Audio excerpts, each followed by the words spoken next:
Bonjour, chronique BD aujourd'hui, manga, avec le sixième volume intitulé Esprit au fil de l'eau de la série Lone Wolf and Cub de Koike Kazuo et Kojima Goseki. Donc le titre original est Kotsure Okami, c'est traduit du japonais par Makoto Ikebe. La couverture est de Frank Miller et Lynn Varley. Il y a une postface de Mathias Dargon et ça a été publié en 2004 chez Panini France, Panini Comics dans la collection Génération Comics. Et ça fait dans les 200 pages à peu près, mais ce n'est pas paginé. Au sixième tome de la même cultissime série qu'est Lone Wolf and Cub, je suppose qu'il n'est plus indispensable que je me livre à de trop longues introductions et mises en contexte. Encore que ça n'aurait pas été impossible ici en mettant en avant, alternativement, l'émotion attachée au personnage de Daigoro ou la rudesse de la voie de l'enfer. Je vais donc directement envisager les 5 épisodes de ce sixième volume, et il ne faut certes pas en déduire que l'intérêt faiblit. Esprit au fil de l'eau est un épisode plus court que les 4 suivants, une trentaine de pages contre une soixantaine, une alternance qui revient semble-t-il régulièrement. Il constitue alors une petite introduction au volume, d'autant que notre cher Ogami Itto n'y joue qu'un rôle finalement secondaire, et Daigoro plus encore.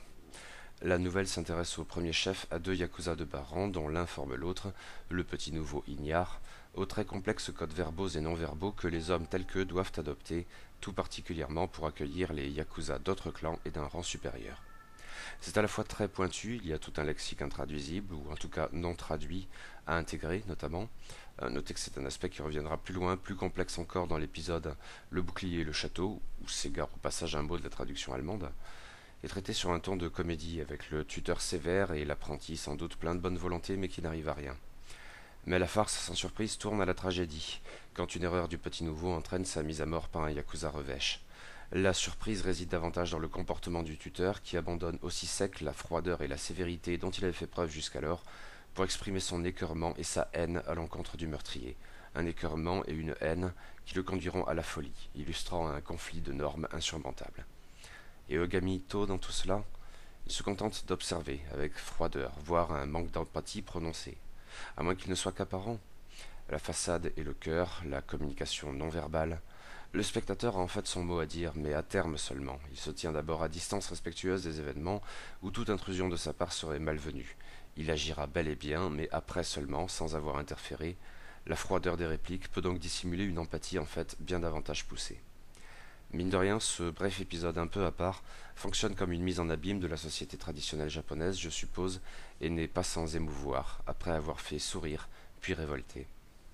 Mais d'une certaine manière, les choses sérieuses débutent seulement avec le deuxième épisode, les rabatteurs. Ces derniers constituent une petite troupe d'escrocs au rôle bien défini, dont la fonction est de tromper le kidam pour le faire participer à des paris truqués. Une tâche dont il s'acquitte avec dévotion, mais qui n'est probablement pas tout à fait à la hauteur des ambitions de certains d'entre eux. Or, un jour, ils surprennent l'emploi des Dochujin pour contacter le loup solitaire, expliqué dans le tome précédent. Le chef de la bande comprend aussitôt de quoi il s'agit car il connaît de réputation notre Ronin assassin. C'est donc qu'il y a 500 ryos à la clé. Le vieux bonhomme, ou pas si vieux en fait, y voit une opportunité à ne pas manquer. C'est l'occasion d'une grande imposture. Il va se faire passer pour Ogami Itto auprès de ses clients putatifs, empocher la paye, et voilà.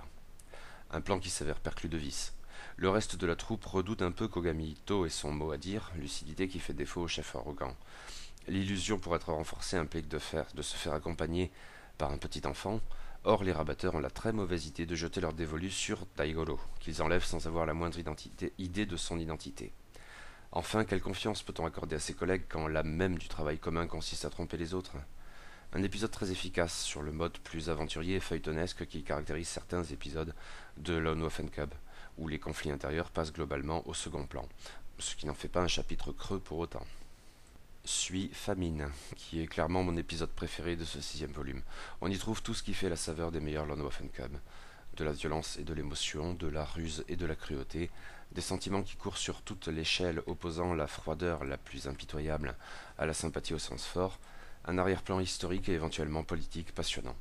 Et il faut ajouter à tout cela le dessin sans faille de Kojima Goseki, bien sûr, dans un épisode tout en contraste, où des tableaux mignons, si, cèdent brusquement le pas à la cruauté la plus gore, ou à la figuration quasi surréaliste des paysans en proie à la faim, et peu ou prou réduits à l'apparence de zombies.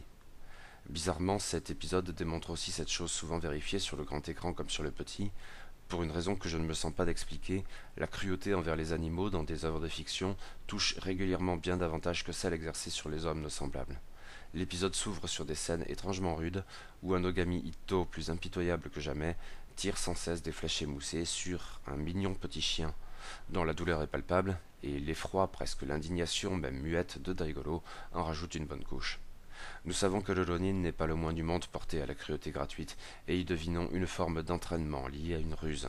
C'est bien de cela qu'il s'agit, évidemment, mais nous n'en avons plus aucun doute, quand nous apprenons que la région où erre le loup, son louveteau, et donc un mignon petit chien, est sous la coupe d'un seigneur despotique et égoïste, une ordure sadique dont la vie se résume à affamer ses paysans et à s'entraîner au tir à l'arc, avec des flèches pas le moins du monde émoussées, lui, sur des chiens.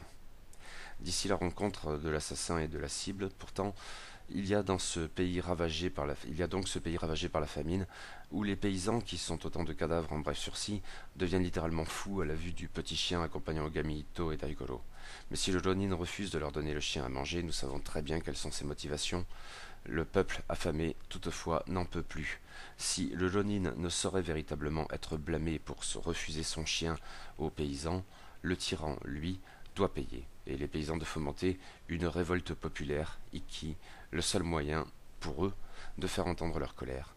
Dans un Japon d'Edo supposé leur conférer la première place dans la hiérarchie des castes chez les non-bushi, mais qui pourtant, au mieux se désintéresse de leur sort, au pire le rend plus pénible encore, à force de politiques censément morales qui les rabaissent sans cesse. La figuration des paysans faméliques, en colère, n'aurait pas déplu, je suppose, à un Georges Romero.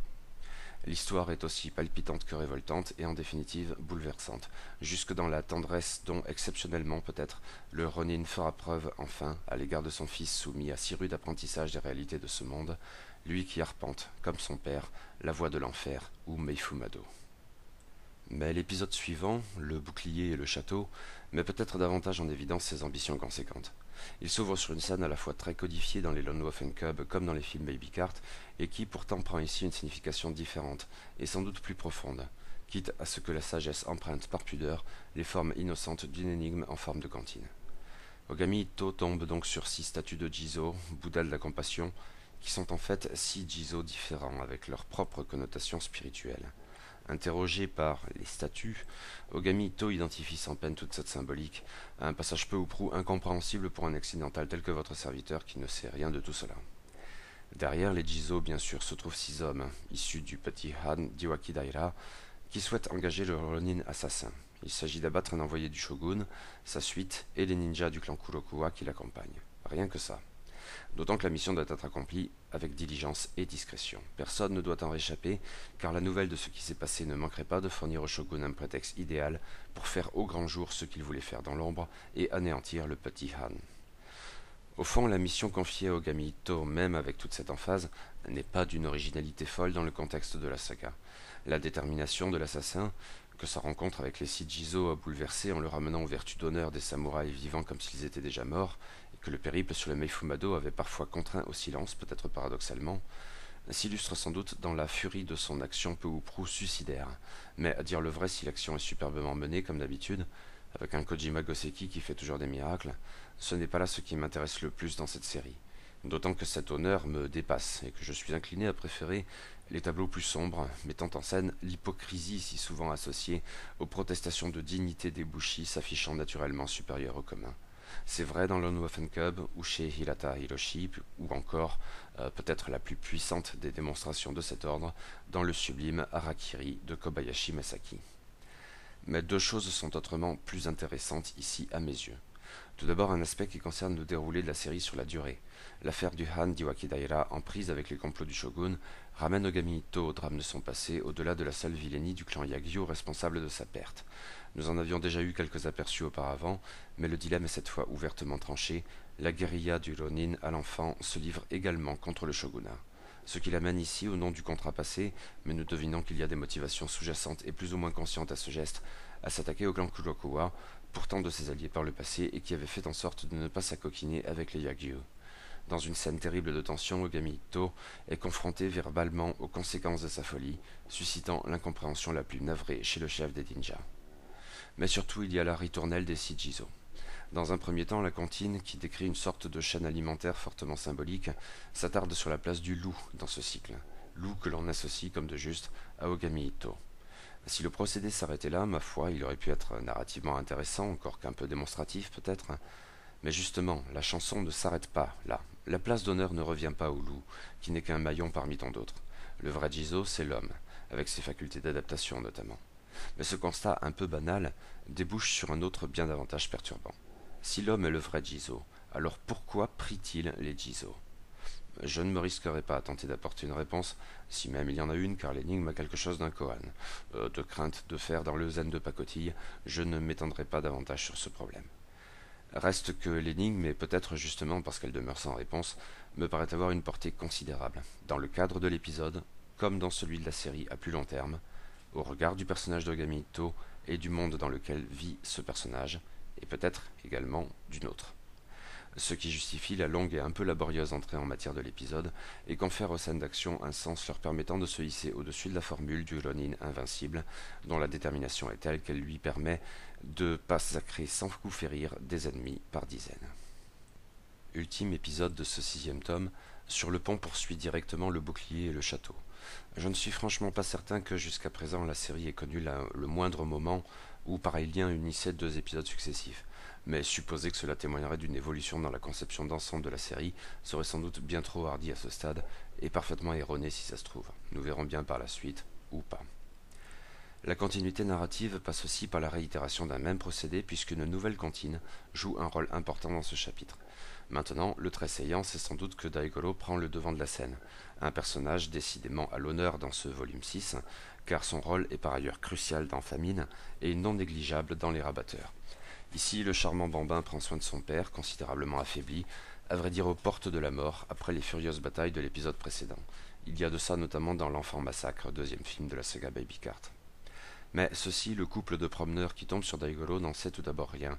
Quoi qu'il en soit, mari et femme sont intrigués par le petit enfant et sa force de caractère. Quand ils le suivent auprès de son père à l'agonie et que se fait jour la raison des tendres actes de l'enfant, la curiosité vire à la fascination, et aux larmes. Pour un si petit enfant, vivre pareilles épreuves, au contact permanent de la mort, son père n'a-t-il donc pas de cœur à lui infliger ce sort? À moins qu'il ne soit celui que cette association affecte le plus, pourtant. Reste que le Ronin a toutes les chances d'y passer cette fois. Si cela devait se produire, le couple, sans enfant, fait le serment d'adopter Daigoro. Mais Ogami Itto a encore de la ressource. Il doit se rendre sur le pont et le fera, même aussi considérablement affaibli et dévoré par une fièvre intense. Disons-le, cette démonstration d'endurance surhumaine, récurrente dans la BD, ne me parle guère. Ce n'est pas ce que j'en attends véritablement. Koike Kazuo n'est jamais aussi bon que quand il prend un peu de recul sur son action débridée et l'invincibilité de son héros, je trouve. Si l'épisode brille, c'est grâce à Daigoro, et à la narration assez subtile, jusque dans les dialogues qu'on aurait pu craindre convenus, du couple en mal d'enfant. Après 6 volumes, le bilan reste le même. Lone Wolf Cub est une série brillante, portée par des personnages forts, un scénario madré et plus complexe qu'il n'en a l'air, un dessin d'une richesse admirable dans sa variété qui n'est jamais incohérence. Je compte bien poursuivre l'aventure en compagnie d'Ogami Itto et de Daigoro, à bientôt j'espère pour le tome 7. N'empêche que le pauvre petit chien...